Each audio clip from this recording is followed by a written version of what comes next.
Mr. Harris was a quiet man who lived with his teenage daughter Anna in a small suburban neighborhood. Their house was simple, with a neat lawn and a tall oak tree in the front yard. The neighborhood looked peaceful to anyone passing by, but those who lived there knew that the Homeowners Association, also called the HOA, kept a sharp watch on everything. The HOA members were not cruel people, but many of them were strict. They wanted the streets clean, the houses painted in the right colors, and the gardens trimmed in perfect shape. To them, rules were not suggestions but laws. If someone left trash cans out too long, there would be a letter in the mailbox the very next morning. If a yard had grass that grew too tall, there would be a fine. Among the members, the most watchful was Mrs. Green. She was the president of the HOA and took her role very seriously. She had sharp eyes behind her glasses, and she noticed every small detail in the neighborhood. She would often stand at her front porch with a notepad, writing down things that looked unusual to her. The neighbors respected her in public, but in private many found her a little too strict. Anna was very different from the rest of the people in the neighborhood. She was 16 years old, full of energy, and she loved to challenge herself physically. While other teenagers spent most of their free time on phones or video games, Anna liked to run, climb, and carry heavy objects. She was preparing for her school's big fitness challenge, where students would compete in running, obstacle climbing, and endurance tasks. Anna wanted to win, so she trained every day. Her training, however, looked strange to the neighbors. She would run with a heavy backpack, filled with books for weight. She would climb the tall oak tree in her front yard. She even built small obstacles in the backyard using wood and rope. To her, this was fun and healthy. To the HOA, it looked like chaos. One Saturday afternoon, Anna decided to train harder. She put on her sneakers, filled her backpack with heavy books, and started running laps around the block. She was fast, her feet hitting the pavement in steady rhythm.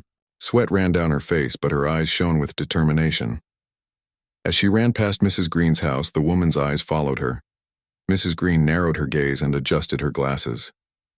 She saw Anna sprinting with the heavy pack and muttered to herself, "What on earth is that girl doing now?" She called her neighbor, Mr. Lee, who was also a member of the HOA. "Look at her," she said, pointing at Anna. "Running with a bag like that. She could be damaging the pavement. And what is she carrying inside it anyway?" Mr. Lee shrugged. "Maybe it is for exercise. Kids these days do strange things." But Mrs. Green was not satisfied with that answer. "Strange things often lead to trouble. We cannot have suspicious behavior here. This is a respectable community." By the time Anna finished her laps and went back inside, Mrs. Green had already written a note in her notepad. She planned to report it in the next HOA meeting. That evening, the Harris family was enjoying dinner together. Mr. Harris was a kind man with a calm voice. He worked long hours at an office in the city, but he always made sure to spend time with his daughter. "You ran very fast today," he said with a smile. "I saw you from the window." "You looked strong," Anna grinned. "I am getting better." I timed myself. "Next week I will beat my own record." Mr. Harris nodded proudly. He had always encouraged her to stay active. After losing his wife years ago, he wanted his daughter to grow up strong, confident, and able to face challenges. He never imagined that her training would upset anyone. But in another part of the neighborhood, the HOA was gathering for a meeting at the community hall. The small room was filled with folding chairs, and about 15 people sat around, sipping coffee and flipping through papers. Mrs. Green stood at the front with her notepad in hand. "Good evening," she began, adjusting her glasses. "We have several issues to discuss tonight. First, Mr. Parker's lawn is overgrown. Second, the Johnsons left their trash bins outside for 3 days. And third, we have a matter of possible concern regarding the Harris girl." The room grew quiet. People looked at one another, curious. Mrs. Green cleared her throat. "Today, I saw her running with a heavy pack, climbing trees and setting up odd structures in the yard. This behavior is not normal. It looks like training for something unusual. We must think about safety. What if she is practicing something dangerous?" Some people nodded in agreement. Others looked uncertain. Mr. Lee spoke softly. "She might just be preparing for a school competition." "It did not seem harmful to me." Mrs. Green frowned. "That is what you think. But we cannot take risks. Strange behavior can bring danger to our peaceful neighborhood. We should act before it becomes a problem." Another member, Mrs. Clark, added, "If she is climbing trees and running in the streets, she could get hurt. If something happens, the HOA could be blamed for not taking action. The discussion grew louder. Some members argued that Anna was just a teenager having fun. Others agreed with Mrs. Green that the behavior looked suspicious. In the end, the group voted to send a formal complaint, but Mrs. Green went further. Instead of sending a simple letter to Mr. Harris, she drafted a report and sent it to the local authorities. In her letter, she described Anna's activities as unusual physical drills and potentially dangerous training. She even suggested that it might be connected to something serious. When the letter reached the city office, it caused confusion. The words drills and training caught the attention of someone who was already coordinating with a nearby military base. Through a mix-up of paperwork, the complaint was forwarded not to the local police but to a military liaison officer. From there, it was passed to a special operations unit for review. None of this was known to Mr. Harris or Anna. They simply went to bed that night, tired but happy, thinking the day had been normal. The next morning, Anna woke early again.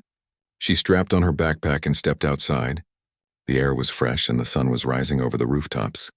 She stretched her legs and prepared to run. From across the street, Mrs. Green stood once more on her porch, watching with her notepad. She wrote another line, shaking her head. "Something is not right," she whispered to herself. "But they will see soon enough." Inside the house, Mr. Harris poured himself a cup of coffee. He watched his daughter through the kitchen window and smiled. To him, she was not causing trouble at all. She was chasing her dream of becoming stronger. But outside the neighborhood, beyond the city limits, something unexpected was already in motion. Vans were being prepared. Men in uniform were checking their equipment. And a team of highly trained soldiers were receiving orders based on a complaint that had begun with nothing more than a girl running with a backpack. The quiet suburb had no idea that the next visit would not be from local officers. It would be from people far more disciplined and far more surprising. And while Anna kept running, unaware of what was coming, the first step in a much bigger story had already been taken. Sunday morning in the Harris household began like any other day. Mr. Harris was reading the newspaper at the kitchen table, sipping his coffee, while Anna was outside doing warm-up stretches before her run. She tightened the straps of her heavy backpack, determined to beat her own record from yesterday. The streets were quiet. Birds sang on the rooftops, and the early sun painted the houses in golden light. To Anna, it felt like the perfect day to train. She started jogging slowly, then picked up speed, running past houses in steady rhythm. Her ponytail swung behind her as she focused on her breathing. But the neighborhood was not as quiet as it seemed. Mrs. Green had already been awake, standing at her porch with her notepad again. She watched Anna carefully, shaking her head as she saw the girl running. "She never stops," she muttered. "Soon the authorities will see what I see." Across town, in a secure military facility, a very different scene was unfolding. Inside a briefing room, a group of Navy SEALs were preparing for what they believed was a special assignment. Maps were spread out on a large table, radios crackled in the background, and soldiers checked their gear with precision. The team leader, Commander Blake, stood tall at the front. He was a man of strong posture and calm voice, respected by his men. He held a file in his hand containing the report that had started from Mrs. Green's letter. The document described unusual drills and suspicious training activity in a residential area. To Blake and his team, it looked like something serious. "We have a civilian location flagged for suspicious training," Blake told his men. "Our job is to investigate and make sure there is no threat.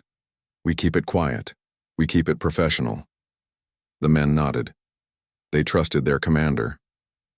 To them, this was just another mission, though it seemed unusual that it involved a suburban street instead of a foreign target. Still, orders were orders. By mid-morning, 2 dark vans rolled quietly through the city and into the suburban neighborhood. Their engines were low, their windows tinted. The vehicles moved in perfect formation, stopping at the corner of Oakwood Lane, just a few houses away from the Harris home. The first people to notice were the neighbors. Curtains moved slightly as curious eyes peered out. Soon whispers spread from one house to another. "Who are they?" a man asked his wife as they watched from behind the blinds. "I do not know," she replied nervously. "They look official." When the van doors opened, The street grew even quieter. Out stepped men in uniforms dressed in tactical gear. They moved with discipline, every step measured, every glance sharp. This was no ordinary police force. Mrs. Green, standing on her porch, gasped with both surprise and pride. She turned to her neighbor, Mrs. Clark, and whispered, "I knew it. I knew my report would be taken seriously." Anna, meanwhile, was still running with her backpack. She slowed down when she noticed the strange vans parked near the street. She saw the men in uniform stepping out, spreading into positions, scanning the surroundings with careful eyes. Her heart skipped a beat. Who are they? She wondered. She stopped running and stood near her yard, unsure what was happening. Inside the house, Mr. Harris noticed the vans too. He frowned and set down his newspaper. "That does not look normal," he muttered. He walked quickly to the front door and stepped outside, just as the team of SEALs began moving closer. The neighbors were now gathering in small groups, whispering and pointing. Children were pulled inside by worried parents. Everyone sensed that something unusual was about to unfold. Commander Blake raised his hand, signaling his team to halt. The soldiers froze instantly like statues. Their formation was perfect, their eyes locked on the Harris property. Mr. Harris raised his hand in a cautious greeting. "Excuse me, can I help you?" he asked, trying to sound calm, though his chest tightened with unease. Blake stepped forward. His voice was firm but respectful. "Sir, we received a report of suspicious training activity in this area. We need to speak with you and your daughter." Anna's eyes widened. "Me," she whispered, almost to herself. She stepped closer to her father, gripping the straps of her backpack. Mrs. Green spoke loudly from her porch, unable to contain herself. "That is her. That is the girl I reported. She has been running with that heavy bag every day. She climbs trees. She builds strange obstacles. I told you something was wrong." Blake glanced briefly at Mrs. Green, then turned back to Mr. Harris. "We do not mean to alarm anyone. We just need to understand what is going on." Mr. Harris's confusion deepened. He looked at his daughter, then back at the soldiers. "This is just a misunderstanding. My daughter is training for her school's fitness challenge. There is nothing suspicious about it." Blake studied Anna carefully. He noticed her steady breathing, the way she stood with determination despite the tension. He could see she was fit, stronger than most teenagers her age. But rules required that he investigate properly. "What is in the backpack?" Blake asked. "Books," Anna answered quickly. Her voice was nervous but clear. She took off the backpack and opened it. Inside were thick textbooks stacked neatly, used only for weight. The SEALs exchanged quiet looks, their stern expressions softening slightly. One of them, a tall soldier named Grant, muttered, "She is carrying 40 pounds, maybe more. That is not easy, even for adults." Another soldier nodded. "Her endurance is impressive." The neighbors, who had gathered to watch, murmured among themselves. Some were surprised, others embarrassed. Mrs. Green, however, crossed her arms and said sharply, "Even if it is for exercise, it disturbs the neighborhood. It is not normal." Blake ignored her. He turned back to Anna. "Why do you train like this?" Anna hesitated, then spoke honestly. "Because I want to prove to myself that I can be strong. There is a fitness challenge at school. I want to win it. I want to push myself further than I did yesterday. That is all." Her words were simple, but they carried a sincerity that struck Blake. He had seen many recruits in his career, some strong in body but weak in spirit. This girl had both strength and determination. Mr. Harris placed a hand on his daughter's shoulder. "She is just working hard for her goal, nothing more." Blake studied them for a long moment. Then he gave a small nod. "I see. This appears to be a misunderstanding." The SEALs began to relax, lowering their posture slightly, though they still remained alert. The neighbors let out breaths they did not realize they were holding, but Blake did not dismiss the girl so quickly. Something about her focus intrigued him. He turned to his men and said quietly, "Before we leave, let us see what she can really do." Anna blinked in surprise. "See what I can do?" Blake gave her a reassuring look. "Nothing dangerous. Just show us your training. Run a lap. Climb something. Let us see your spirit." Mr. Harris looked uneasy, but did not stop his daughter. He knew this was important for her. Anna tightened her backpack again, her nerves replaced by determination. She ran down the block at full speed, her steps light and strong. The seals watched carefully, noting her rhythm and stamina. She returned within moments, barely out of breath. Then she spotted the oak tree in her yard. Without hesitation, she ran to it, gripped the branches, and climbed swiftly. In less than half a minute, she was sitting on a high branch, waving down at the stunned neighbors. Gasps filled the street. Even the seals raised their eyebrows. Blake allowed himself a faint smile. "She has discipline," he said quietly. The neighbors began whispering again, but now the tone was different. Some admired her, some even clapped lightly. Mrs. Green, however, frowned deeper, realizing her complaint had backfired. Anna climbed down gracefully and stood proudly beside her father. Blake approached her and said, "You have potential. Keep training with this kind of focus and you might achieve great things one day." Anna's eyes shone with pride. No one had ever said that to her before. The seals regrouped, ready to leave. But before they entered their vans, Blake turned sharply to the HOA crowd. His voice carried authority. "Next time, ask questions before making reports. What you saw here was not danger, it was determination. Learn to tell the difference." The neighbors looked ashamed. Mrs. Green pressed her lips together but said nothing. As the vans rolled away, the street slowly returned to normal. Children peeked out of their windows again, and the adults quietly returned to their homes. Anna stood tall, her father smiling beside her. She had started the day just wanting to train, but she ended it with the respect of Navy SEALs and the quiet admiration of her neighbors. The neighborhood was quiet again after the vans rolled away, but inside every home whispers still traveled. Families told one another about what they had seen. Some spoke with excitement, saying it was the most unusual thing to happen in years. Others were nervous, still unsure why soldiers had come to their peaceful street. Anna, however, felt different. She sat on the porch steps of her house with her backpack beside her, replaying the moment in her mind. The memory of climbing the oak tree in front of the Navy SEALs filled her with pride. For the first time, she felt that her hard work and training were seen as something valuable instead of something strange. Mr. Harris joined her on the porch, holding 2 glasses of water. He handed one to his daughter and sat beside her. "You did well today," he said warmly.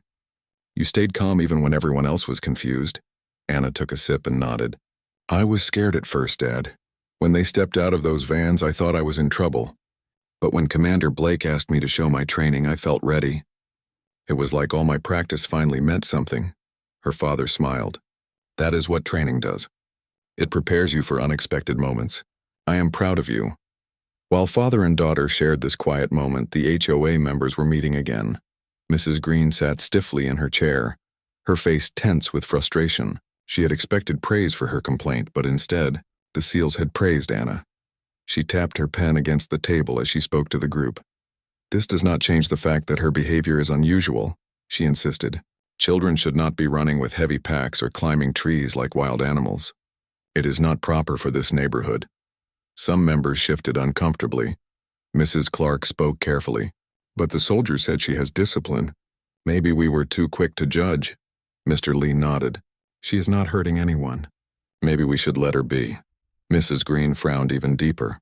"If we let one child behave this way, others may follow. Soon the street will look like a training ground." Her words hung in the air, but fewer people agreed this time. Many of them had seen the respect in Commander Blake's eyes when he spoke to Anna. They could not forget his sharp warning about making hasty reports. As days passed, life slowly returned to routine. Anna continued her training, though now she noticed more eyes on her. Children from nearby houses watched her runs with curiosity. A boy named Sam even asked, "Can I try running with a backpack too?" Anna laughed and said, "Start light. You do not need heavy books yet. Maybe try with just one." Word spread among the kids, and soon a few of them joined Anna in short runs. Parents were surprised, but they saw it as healthy exercise. For the first time, Anna felt less alone in her efforts, but not everyone was pleased. Mrs. Green stood at her window, watching the small group of children jogging behind Anna. Her lips pressed into a thin line. To her, this was proof of her warning. What she feared was happening. Anna's influence was spreading. Meanwhile, at the military base, the SEALs were also talking about the unusual mission. In their break room, some soldiers joked about being sent to check on a teenager, but others saw it differently. Grant, the tall soldier who had admired Anna's endurance, said, "I have been thinking about that girl. Carrying 40 pounds and climbing trees at 16 is no small thing. She has the spirit of a recruit," another soldier agreed. Blake saw it too. You could tell from his face.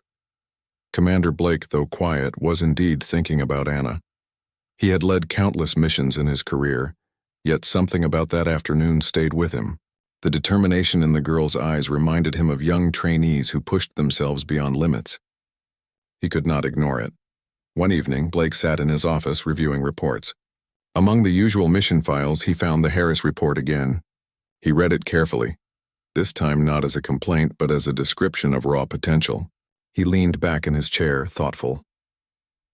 The next weekend, the SEAL vans returned to Oakwood Lane. This time, the atmosphere was different. The neighbors were curious rather than fearful. They gathered quietly, wondering why the soldiers had come again. Anna was in her backyard, practicing pull-ups on a wooden bar she had built with her father. When she saw the vans, her heart raced. She dropped down and ran to the front yard just as Commander Blake stepped out. "Commander Blake," she said, surprised. "You are back." Blake gave a small smile. "We are not here because of a complaint this time. We are here because I saw something in you." Mr. Harris joined his daughter, cautious but respectful. "What brings you back, Commander?" Blake explained. "Your daughter has shown a level of discipline that is rare. We are not here to recruit her, of course, but we want to encourage her. With proper guidance, she could achieve much more than she imagines." Anna's eyes widened. "You think I could really be strong enough for something like that?" Blake nodded. "Strength is not just in muscles. It is in focus, in the will to keep going when it gets hard. You have that will. Many people twice your age do not." The neighbors listened from their porches, astonished. Even Mrs. Green could not hide her shock. Blake then surprised everyone. "If you are willing, Anna, I would like my team to give you a simple test. Nothing dangerous, just to see how you handle challenges." Mr. Harris looked at his daughter. "It is your choice." Anna's heart pounded with excitement. "Yes, I want to try." The SEALs set up a short obstacle course in the empty lot at the end of the street. They used ropes, cones, and wooden boards from their vans. The neighbors gathered to watch, whispering with amazement. Blake explained the course to Anna. She had to sprint between cones, crawl under a rope, climb over a wooden wall, and then carry a sandbag back to the finish. "Take your time," Blake said gently. "This is not about speed. It is about spirit." Anna took a deep breath and began. She sprinted across the cones with focus, crawled under the rope without hesitation, and reached the wall. The wooden wall was taller than anything she had climbed before, but she remembered her training on the oak tree. She jumped, grabbed the top, and pulled herself over with all her strength. The crowd gasped and then cheered. Finally, she lifted the sandbag. It was heavy, but she gritted her teeth and carried it step by step. Her arms shook, but she refused to stop. With one last effort, she crossed the finish line and dropped the bag, panting but smiling. The SEALs clapped for her. Even Blake, usually serious, gave her a nod of respect. "Well done, Anna, you have the heart of a fighter." The neighbors erupted in applause. Children shouted her name. Mr. Harris's eyes shone with pride. For the first time, Anna was not just the strange girl who trained in the street. She was seen as an example of determination. But in the shadows, Mrs. Green stood with her arms crossed, her face unreadable. She knew the neighborhood now admired Anna, but she could not let go of her belief that rules and order mattered more than personal ambition. The story of the strange complaint had now turned into something much bigger. What began as suspicion was becoming inspiration, and yet behind every smile and cheer, there was still the quiet tension that mistakes and misunderstandings could bring again. The applause still echoed in Anna's mind long after the SEAL vans had left the neighborhood. That evening, she sat by her window, gazing at the obstacle course marks left behind in the empty lot. Her body ached from the effort, but her heart felt light. For the first time, she felt like her training had meaning beyond the school challenge. She had faced soldiers, accepted their test, and proved herself. Mr. Harris knocked softly on her door and entered with a smile. I am proud of you, Anna. Today you showed courage in front of everyone. Anna looked at him with wide eyes. Do you really think I was good enough for them? Her father chuckled. They would not have clapped if you were not. You did not just climb and run.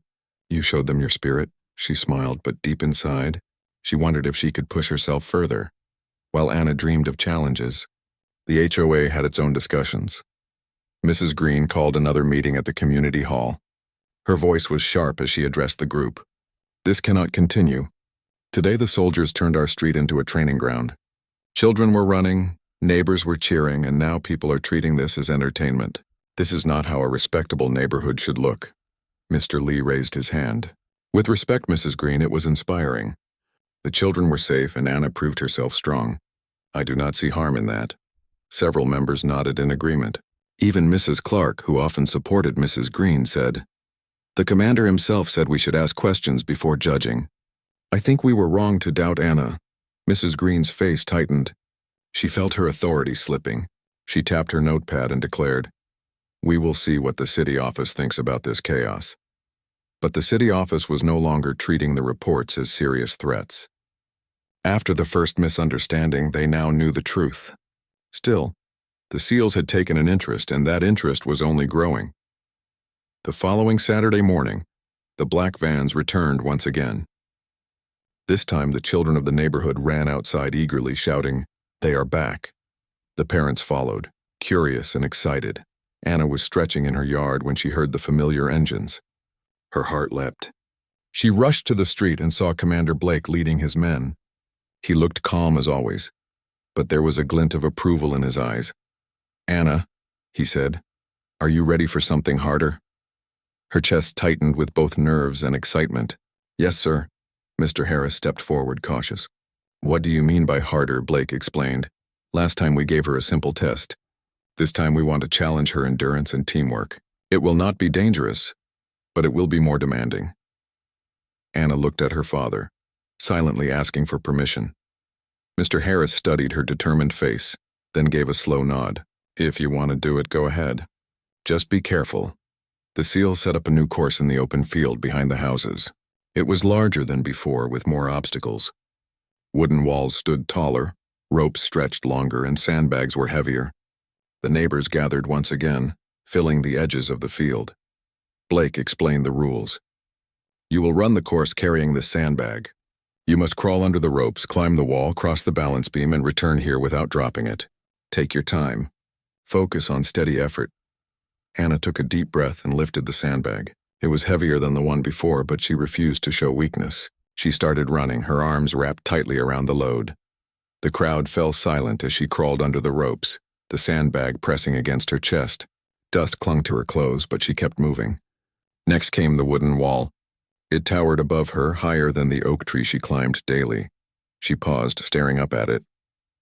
The weight of the bag pulled her down, and doubt flickered in her mind. Could she really do this? From the sidelines, she heard Commander Blake's steady voice. "Do not think about the wall. Think about the next step." Anna gritted her teeth and jumped. Her hands gripped the edge of the wall, her muscles straining. Slowly, painfully, she pulled herself upward inch by inch. The bag made it harder, but she refused to let go. With one final effort, she threw her leg over the top and hauled herself up. The crowd erupted in cheers. Even Mr. Harris could not stop himself from shouting encouragement. Anna slid down the other side and moved to the balance beam. Her legs trembled from exhaustion, but she focused her eyes straight ahead. Step by step, she crossed the beam without falling. Finally, she staggered back to the starting point and dropped the sandbag, gasping for air. The SEALs clapped, some smiling openly. Blake gave her a nod of respect. "That was not easy, but you did not give up. That is the mark of discipline." Anna bent over, breathing hard but smiling through the sweat. "Thank you, sir." The children cheered, running up to congratulate her. The neighbors clapped louder than before. To them, Anna was no longer just a girl with strange habits. She was becoming a symbol of determination. But in the back of the crowd, Mrs. Green stood with arms crossed, her face stormy. She muttered under her breath, "This is not discipline. This is disorder." Later that evening, as the SEALs prepared to leave, Blake pulled Mr. Harris aside. "Your daughter has something special. If she continues to train with this kind of focus, she could have a bright future. Do not let anyone discourage her." Mr. Harris felt a swell of pride. I will support her always. When the vans drove away, Anna sat again with her father on the porch. Her body was tired, but her spirit was strong. She whispered, I want to keep pushing myself. I want to see how far I can go. Her father smiled gently. Then I will be with you every step. But across the street, Mrs. Green was already planning her next move. She called a late-night meeting with the strictest HOA members. Her voice was cold as she said, if this continues, our neighborhood will lose order. The girl is turning our street into a training camp. We cannot allow this. If the military keeps coming, we will look like fools. We must act. Some members shifted uneasily, but a few nodded in agreement. Mrs. Green leaned forward. Next time they come, we will not stand by. I will send another report, one that cannot be ignored. The seeds of a new conflict were planted, even as Anna dreamed of strength and the SEALs prepared to return again. The quiet street had become a stage for something bigger than anyone expected. And while Anna was gaining respect, she was also attracting stronger resistance. The days after the second test felt brighter for Anna. She carried herself with new confidence, and even her neighbors smiled at her with admiration. Children came to her yard asking to climb ropes or race with her. She trained them kindly, sharing what she had learned, and soon the small oak tree became a gathering place for laughter and practice. But the storm was still growing. Mrs. Green had not given up her fight. Late one evening, she sat at her kitchen table, her pen scratching angrily across a paper. She prepared a detailed complaint for the city, this time not only about Anna but about the SEALs themselves. She wrote that the neighborhood was turning into a military zone, that the safety of families was in danger, and that order was falling apart. Her husband, Mr. Green, watched quietly but said nothing. He had seen the pride in the eyes of the children and parents, but he knew better than to argue with her strong will. Meanwhile, Anna continued to push herself. She woke before sunrise, running through the streets while most of the town still slept. She carried weights, practiced climbing, and even timed herself as she crawled through makeshift obstacles in the field. Her father supported her by timing each run and encouraging her progress. Though her muscles ached, her heart grew stronger. She felt like she was preparing for something big, even if she did not know what. That something arrived one Saturday morning. Once again, the black vans rolled into the neighborhood. But this time, the SEALs brought more than just ropes and sandbags. They carried long crates filled with training equipment, larger obstacles, and tall wooden frames. Commander Blake stepped out and announced, "Today we bring a final challenge. It will be longer, harder, and it will require both strength and heart. This is not only for Anna. Anyone brave enough may join." The children gasped with excitement. Some parents hesitated, but the sight of the smiling SEALs gave them comfort. Mr. Harris squeezed Anna's shoulder and whispered, "This is your moment." Anna stood tall. Her nerves were strong, but her determination was stronger. "I am ready," she said firmly. The SEALs set up the largest course the neighborhood had ever seen. It stretched across the open field, winding through wooden walls, tunnels, ropes, water pits, and climbing frames. At the end stood a tall flagpole with a small Navy flag tied at the top. The goal was clear: reach the flag. The crowd gathered once more. Parents, children, and even some city workers who had heard about the event came to watch. But hidden among the cheering voices was Mrs. Green, her eyes sharp with disapproval. She had already sent her report, and she was waiting for officials to arrive. Blake raised his hand. "The rule is simple. Push yourself, but do not give up. The finish is not for the strongest or the fastest, but for those who refuse to stop." Anna stepped onto the field with 3 other children who dared to try. The whistle blew and they rushed forward. The first stretch was easy. They ran over short hurdles and leapt across low barriers. But soon the course grew harder. Anna reached the crawling tunnel, dragging herself through the dirt while holding her breath. The sand scraped her arms, yet she kept moving. She emerged covered in dust and faced the rope climb. Her arms shook as she pulled herself upward, the rope burning against her palms. Below her, one of the other children gave up and stepped aside, breathing too hard to continue. Anna wanted to stop too, but she remembered Blake's words. She tightened her grip and climbed higher, finally reaching the top. The crowd cheered, voices echoing across the field. Next came the water pit. Anna splashed in, the cold shocking her body. She pushed through the mud, her legs heavy.